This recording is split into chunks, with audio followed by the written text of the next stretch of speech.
onda Mexico, nous avons le plaisir et l'honneur aujourd'hui de recevoir Laurent Houdebine. Certains d'entre vous le connaissent bien puisqu'il se trouvait à Guadalajara pendant quelques années.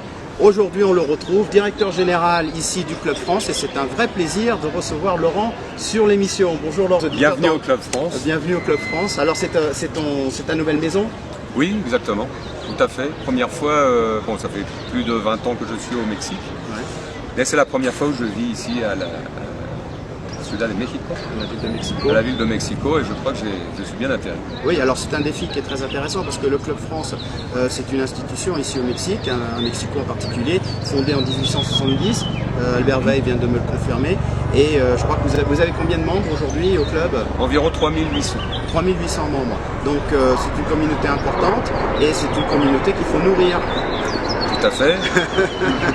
Et qui mange bien. Et c'est ta spécialité. Exactement, exactement, c'est ma spécialité. Et bon, je suis très bien épaulé par un super chef, Sébastien Vieille-Toile.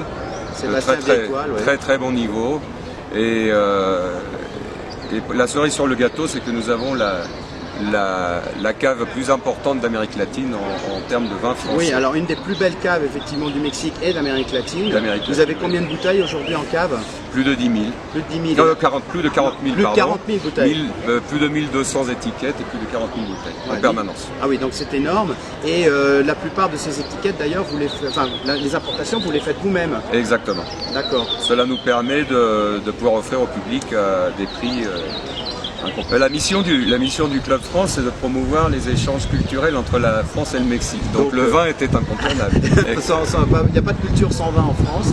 Et donc effectivement les étiquettes sont très belles. Et sans gastronomie, pour moi, très bien. Voilà, et puis c'est des vins exceptionnels, souvent des vins exceptionnels à des tarifs qui sont vraiment très accessibles pour les vendeurs soirs. Et puis là, bon, il y a pas mal d'activités nouvelles qui sont en train de se mettre en place, puisque vous avez des événements assez récurrents. Bon, la plupart du temps pour les membres parce que c'est le week-end, mais j'ai vu par exemple que vous avez des soirées salsa, soirées accordéon, enfin bon, c'est en train de se développer tout ça. Oui, bah, un club sportif, bon, c'est pour faire du sport, mais c'est aussi pour s'amuser. Donc c'est aussi un club social.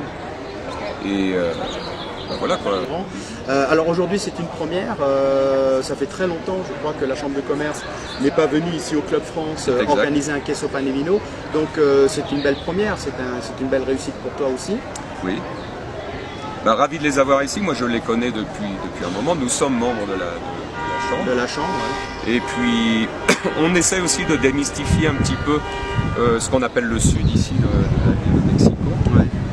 On dit que nous sommes dans le sud. Oui, parce qu'en fait le Club France est à la Colonia Florida, donc c'est un peu plus au sud, bien que ce soit pas très loin, parce que bon, quand on prend une Surquentes, mais vu le trafic, tout de suite les gens on se dit ah c'est le sud, c'est long, c'est loin, alors que bon. C'est compréhensible ici à Mexico, mais quand on regarde bien, nous sommes situés, la Florida c'est le centre de gravité de la ville de Mexico. Et les connexions sont très faciles. Oui, parce que bon, on n'est pas très loin de la Condesa finalement, parce que moi j'ai mis 20 minutes pour venir, et puis on est à combien là de Coyoacán? Surquentes, Révolution, voilà, le périphérique est tout près, avec le Segundo Piso. D'accord. Alors pour avoir des informations sur le Club France, il y a un site internet. Oui, tout à fait, oui. Très facile à se rappeler, clubfrance.org.mx. clubfrance.org.mx. Exactement. Donc là on peut avoir toutes les informations sur l'ensemble des activités que vous avez et puis surtout les prestations que vous apportez quoi. Voilà. Hein, d'accord. Donc sachez que si vous êtes français et que vous résidez sur Mexico, il y a un tarif un peu particulier, je crois, pour la communauté française. L'inscription est beaucoup moins chère que telle autre nationalité. Ok, parfait. Bon ben voilà, vous savez tout sur le Club France, on vous attend. Et surtout, profitez du restaurant parce que la qualité est vraiment exceptionnelle et les tarifs sont tout petits. Donc par rapport à la qualité qui est offerte, c'est une très belle adresse pour venir manger ici à Mexico. Donc nous ici à Que onda Mexico, on vous le recommande. Merci Laurent. Et puis bon bah tout de suite avec tous vos amis ambassadeurs qui vont donc profiter un petit peu de cet événement TV5 Monde, Queso Pan y Vino de la Chambre de commerce ici au Club France. Merci et à tout de suite. Que onda Mexico.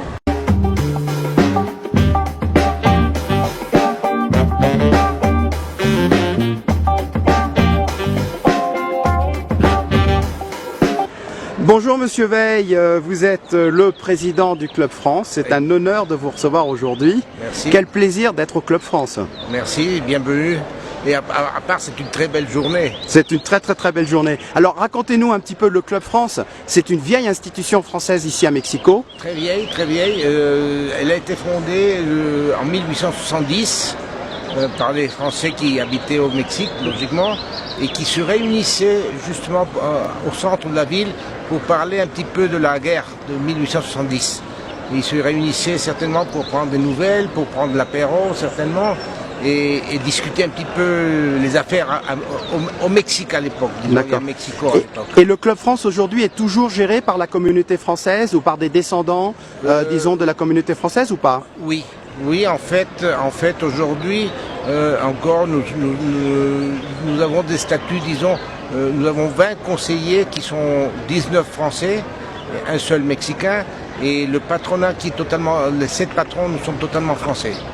D'accord. C'est le patronat qui, disons, qui gère, qui est le propriétaire, si l'on peut dire d'une certaine manière, du Club France, des avoirs du Club France. Alors, en revanche, les membres du Club France peuvent être à la fois des Français, des binationaux ou des Mexicains. Ils peuvent être de n'importe quelle nationalité. D'accord. Au début, disons-le, en 1932, même en 1932, dont les installations ont été inaugurées ici, logiquement, on donnait une préférence aux Français. Il y a 20% de Français, le restant c'est principalement des Mexicains. D'accord. Mais aujourd'hui, vous cherchez peut-être à... On cherche à nous rapprocher à nouveau de la colonie française. D'accord. Disons-le, qui viennent au club, parce que disons-le, nous sommes un Club France, nous continuons à avoir le cœur français et la cuisine française, les vins français, et nous essayons de nous rapprocher des Français. Malheureusement, les distances à la ville de Mexico ne sont pas faciles, je le comprends de cette manière, et les gens qui habitent à La Lomas, à Polanco, n'importe où, ils ont peur de venir. Enfin, le samedi, le dimanche, les gens peuvent venir, c'est quand même plus facile pour circuler en ville, non? Oui, beaucoup plus facile. Ils peuvent venir samedi, dimanche, logiquement, et déjeuner, avoir ici. D'accord. S'ils veulent faire du sport, c'est un peu plus difficile, logiquement. Je dis c'est un peu plus difficile, non pas que ce soit difficile, mais ils doivent payer une quota pour entrer, pour faire du sport. D'accord. Bon, bah merci Monsieur Veil. Merci de nous recevoir aujourd'hui au Club France. Rejoindre, merci bien. Au contraire, merci à vous. Et j'espère vous voir bientôt ici. Très bien. À bientôt, monsieur.